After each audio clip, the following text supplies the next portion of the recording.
5 roaming squad, or some kind of utility to disengage or even actually counter-engage depending on the situation. It's gotta be a Ruby. Yep, you said it. Counter-engage, disengage, even pickoffs. You find it all with the Ruby, and it's still technically a flex right now. Could be going to Dixon in the XP, could also be utilized by Drian, the man with the most unique hero picks in Season 13 so far. So that's why they really love the red side. They pick up a flex here, and they set up for a crazy pick for Drian. And if they don't want to go for a crazy pick, they can obviously just go for normal. Ruby in the roam, Ruby in XP, and then pick up another roamer. That is still up for grabs right now. What is, though, is the big question for DEWA.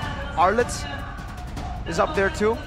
But for RRQ, do they need a bit more dive? They need to pick up something like a Yuzong to try to fight these skirmishes, to sustain as well. The real answer will be the Yve, the signature pick for Clay, and the Lapu Lapu for Dawn.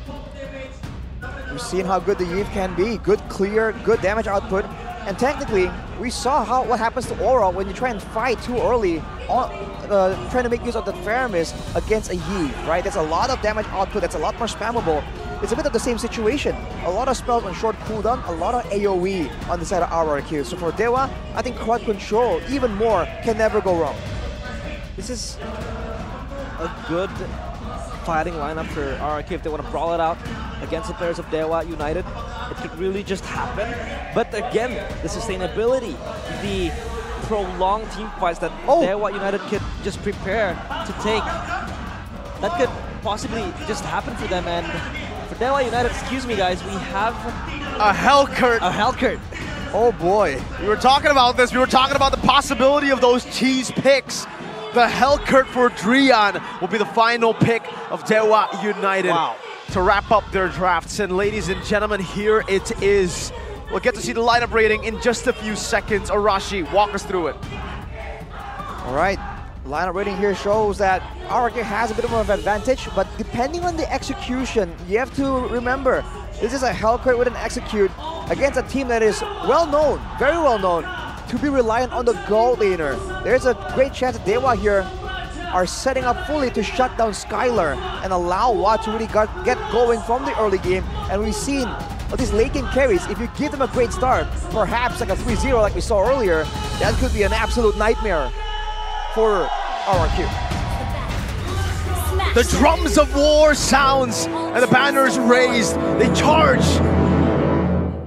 to this war, to this battle up against the gods for their playoff spots. Ladies and gentlemen, welcome to the Land of Dawn for game number 1, DEWA versus RRQ Hoshi. They'll start slow for both junglers, and this is a must-win game for RRQ. They are struggling to just get a grip of their playoff spot. But they can start now against the gods. Oh, the damage towards Skylar is just way too much. This is going to be very, very scary for them, especially in the hands of Drian.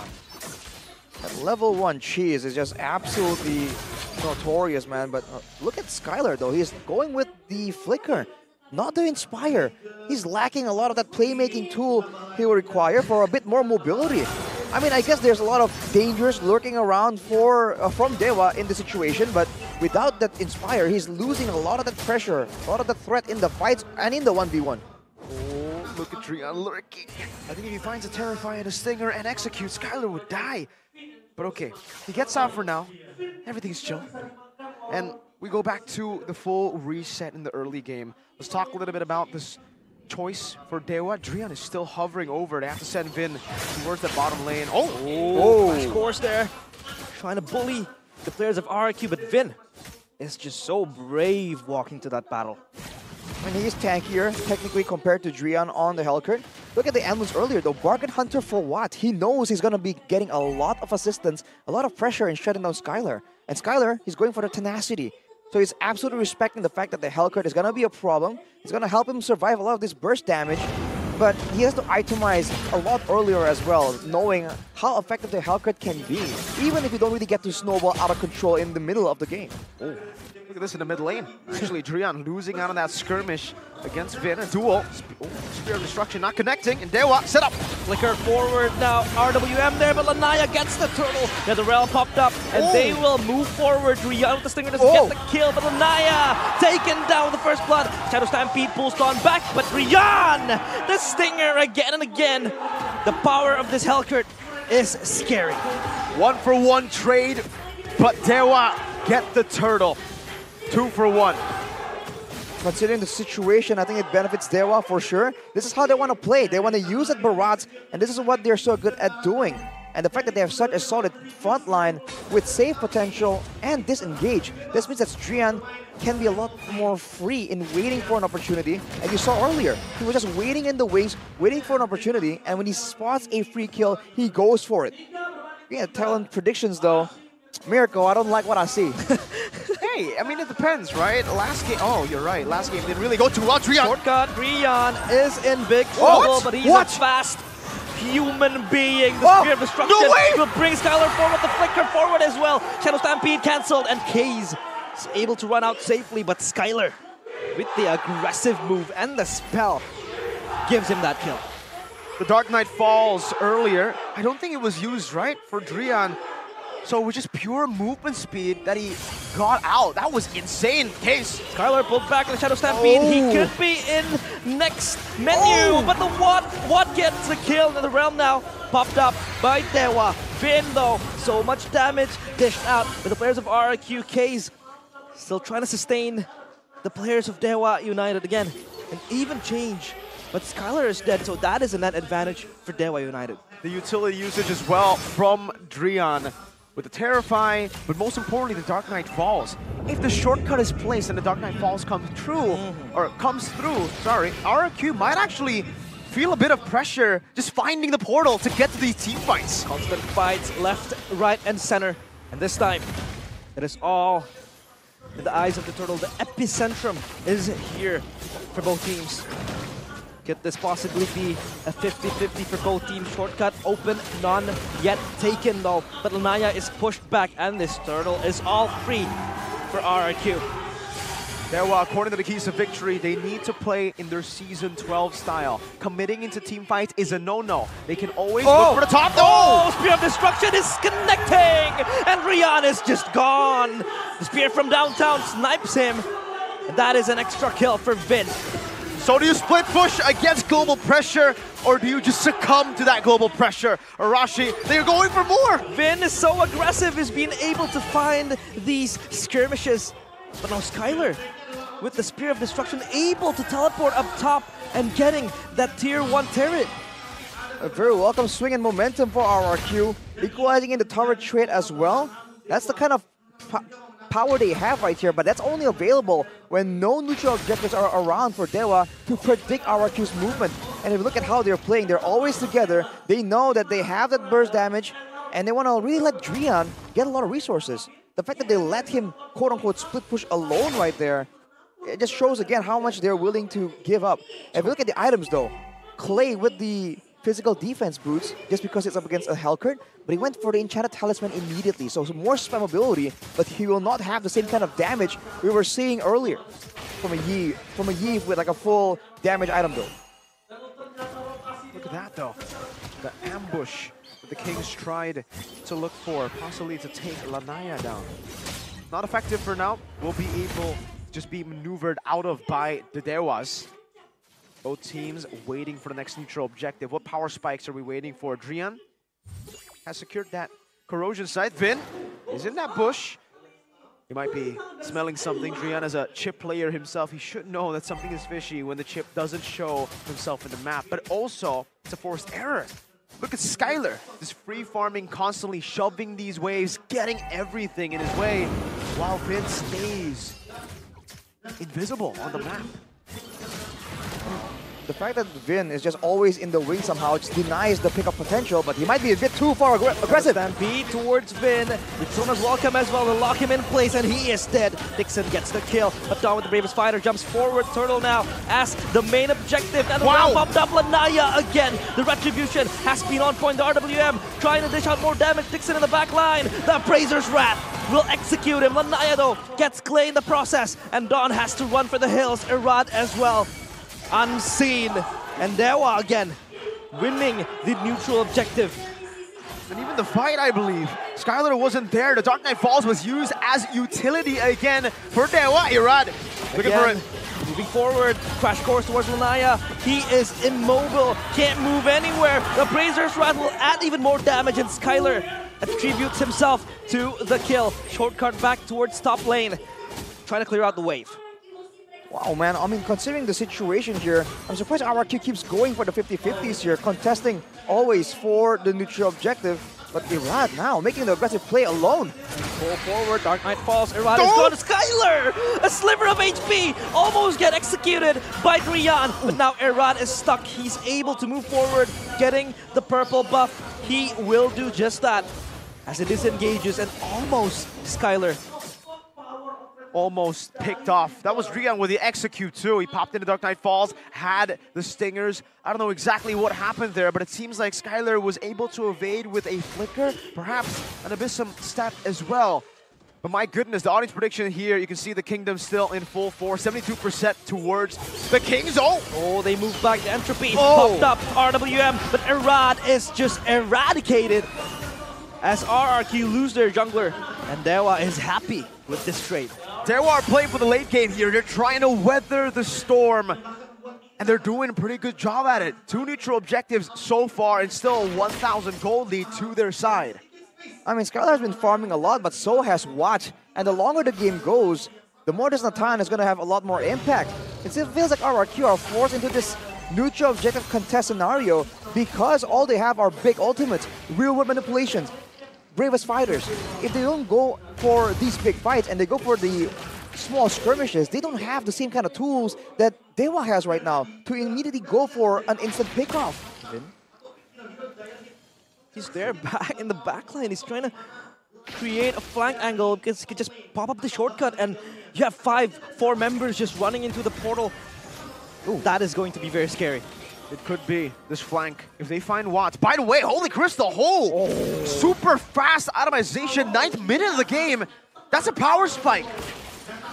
DEWA doing a good job at that. They spot Finn. They can't even go for the ambush that the Kings have planted in the back. Their captain now has been revealed by Kaze. And they even have that wave up top with Drian constantly going back and forth. The gods manipulating these waves perfectly for now. Dawn, though, will be sent up top to clear it. Right now, RRQ's main advantage is the poke that they have from the Yeeve, the AoE as well. But oh, there you go, Dixon actually not getting the engage. And now RRQ, they can play around with this. Finn can still play, but it's pulled inside. The backline of DEWA United. Katona's welcome, but Dixon will be safe with the Netherrealm. Watt again with the double kill. He's just spamming the damage. Dawn, in the midst of it all, will die to the hands of Drian. The RWM is not enough. As again, the Kings slowly losing their throne. The foundation of their towers, Watt again, just stepping forward! And Skylar, the Crown Prince, loses his crown. It is snatched by Watt. Take a bow. The Season 1 veteran, the god in DEWA United. What is a king to a god, he says, as he blinks forward and takes RRQ down. Lanaya secures the Lord. Oh my goodness, DEWA. That was a terrible fight for RRQ, losing everything. And DEWA takes the fight, they take the neutral objective, and now with the Lord at their backs, RRQ no longer can just push around and leave Vin to look for a weird flank angle with the portals. Now they will have full control, and they're going to be using the waves efficiently as well. Probably trying to time all of it, and Watt is just still constantly farming. He's ready on the Divine Glaive, by the way, working on his final item. Ooh. Skylar has a 3-item power spike, but without an Inspire, without even more items, still concerned about the burst damage. He does not compare to Watt in damage output. How are they going to withstand the siege? How are they going to withstand Watt in the fronts? Vin looks for a flank, but even then, every time he's been looking for it, he gets decimated by the Natan damage. He even can get close, he even can pop the shortcut, and by the time he does, he's dead. If anyone follows through that portal, they're dead as well. Watt has been controlling the team fight just with his pure damage now since the Holy Crystal and now the Divine Glaive. Arashi, what are the win conditions for the Kings? I feel like they have to try and, of course, control Watt, but at the same time, they keep setting Dawn to try and control Watt in the middle of these fights, and they're trying to rely on Clay to be zoning, but oh, look at Vin! Vin just flickers forward, pops a shortcut. It is in the back line of DEWA United. The entropy pop forward, and what? Just like the name says, he is godlike. He is unstoppable. And RRQ again, losing members left and right. Their castle is under siege, and Arad has to flee away, but Skylar in the backline just free hitting towards Dixon. Thankfully though, he gets the kill. Oh, he will teleport back towards what? A brave play! Skylar gets the double kill. The Crown Prince is able to create a glimpse of hope. Case looking for an aggressive play, but it will not succeed. Desperate times call for desperate measures. The Crown Prince had to take some sort of angle to come back in this game. But even then, was it worth it? He got a shutdown, but at what cost? 4 members down for RRQ. They couldn't get any objectives over that kill. But equalizing in the gold advantage, it's a bit of a small win for RRQ. And that's a statement from Skylar to the members of DEWA.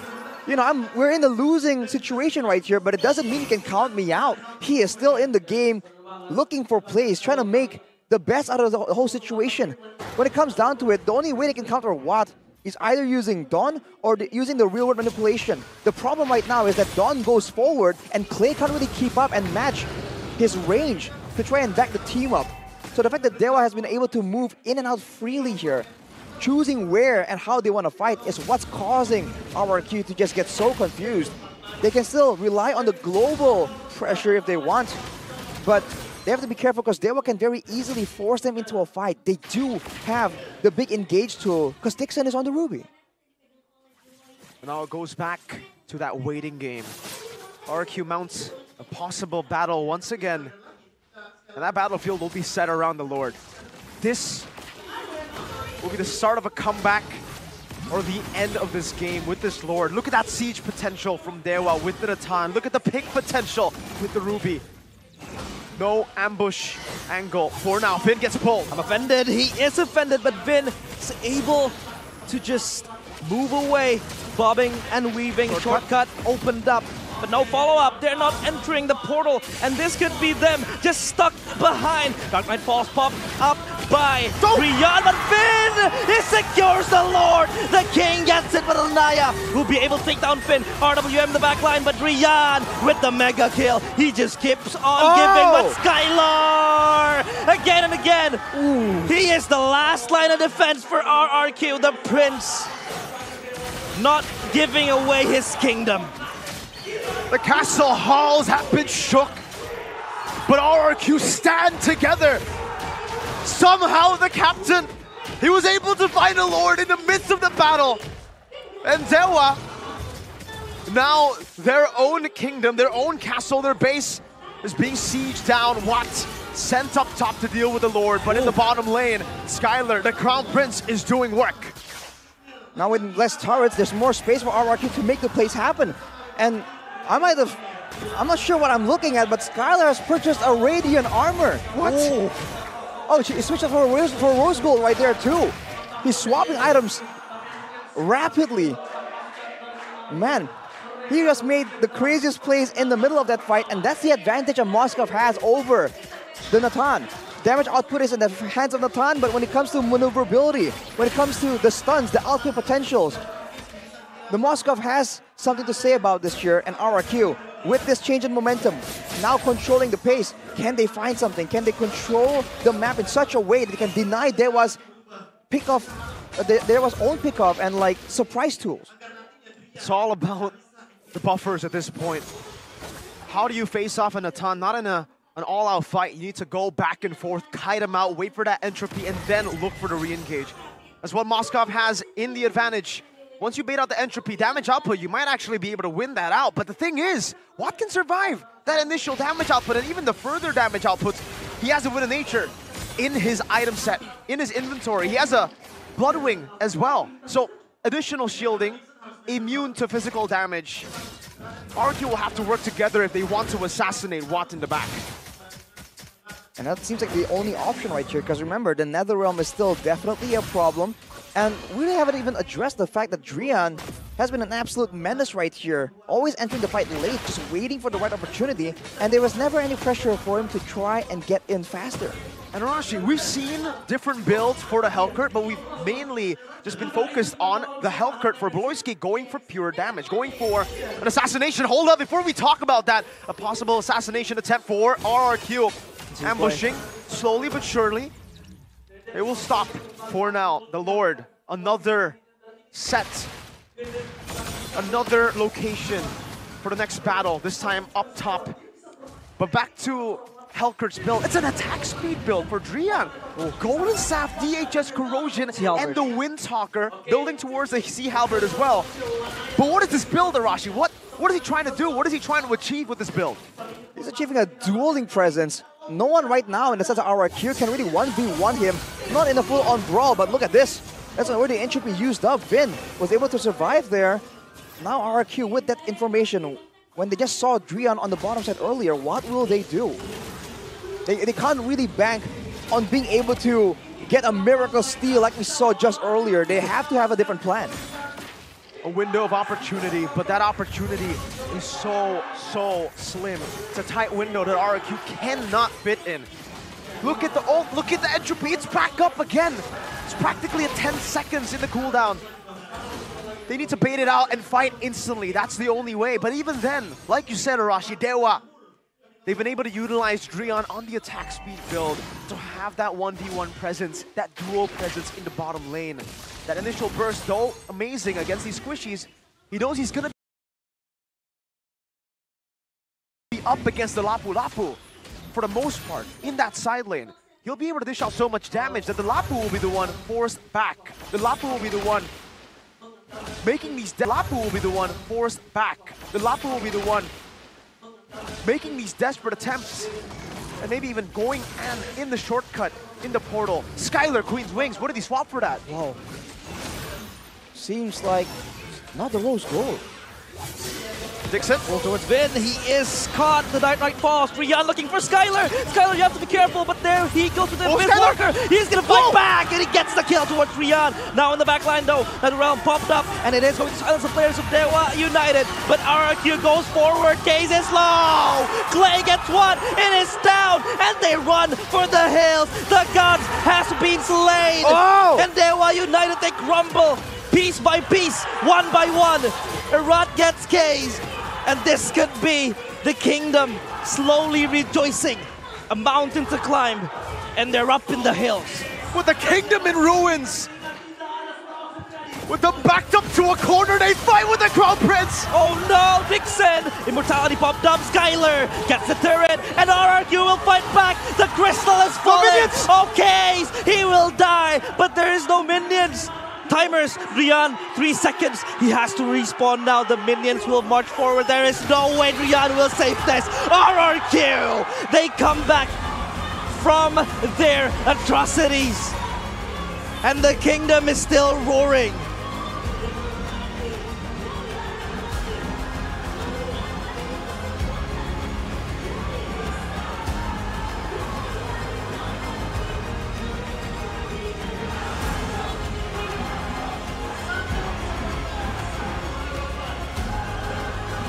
In a battle that looks lost, the Crown Prince leads, the kingdom leads his army